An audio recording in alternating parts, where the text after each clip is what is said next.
Dehors, la nuit est calme. Pourtant là, derrière la fenêtre du 3e étage, c'est la tempête. Des jambes s'agitent, les draps volent, les poumons manquent d'air, le cœur s'affole, la gorge émet un râle, et... Paul refait surface. Comme 16% des Français, Paul souffre du syndrome d'apnée obstructive du sommeil. Ses voies aériennes supérieures, trop lourdes, s'affaissent sur la trachée et c'est la noyade.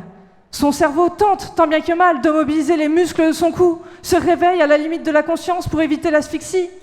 Du moins pour un temps. Heureusement, pour ça, il y a un appareil qui envoie l'air de la pièce dans les poumons de notre cher Paul. La pression positive continue.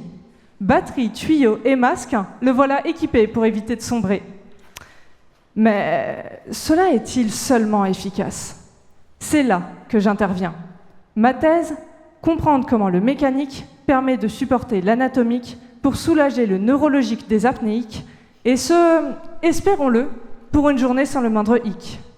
Mon hypothèse est que l'aide mécanique permettrait de soulager la charge cérébrale et cognitive durant la nuit, plus particulièrement celle du cortex prémoteur, ce veilleur sans répit. Car, pour Paul, le problème, c'est la fatigue. Un goudron qui le ralentit, l'empêtre et empoisonne chacune de ses interactions sociales. Sa femme n'en peut plus de l'entendre ronfler. Son patron l'engueule sur sa productivité. Et lui, il aimerait pouvoir y arriver. Pensée ralentie, troubles de l'attention et humeur déprimée, aider les poumons à respirer, c'est un bel enjeu. Mais laisser le cerveau souffler, c'est encore mieux. Avec une oxygénation sécurisée, celui-ci pourrait alors se laisser porter sans interruption à travers les stades du sommeil, léger, profond et paradoxal. Je procède alors à des évaluations avant, pendant et après traitement à 4 mois afin de déterminer de possibles effets thérapeutiques sur la mémoire, les émotions ou encore l'attention.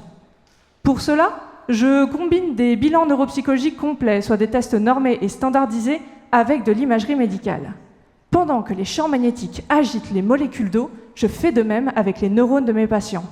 Histoire à compléter ou lettres à mémoriser, en IRM fonctionnel, pas question de se reposer. Je teste alors l'impact de la pression de l'air sur les capacités du cerveau au repos et en activité. Psycho, pneumo ou encore radiologue, je me suis embarqué avec un équipage de choc pour ce voyage multidisciplinaire où le patient, et non sa maladie, devient ma boussole. Et s'il me reste encore quelques apnéiques à observer, mes premiers résultats sont plus qu'encourageants. Alors, tout comme Paul, soyez rassurés, mesdames et messieurs, car pour ce voyage, je veille sur votre sommeil.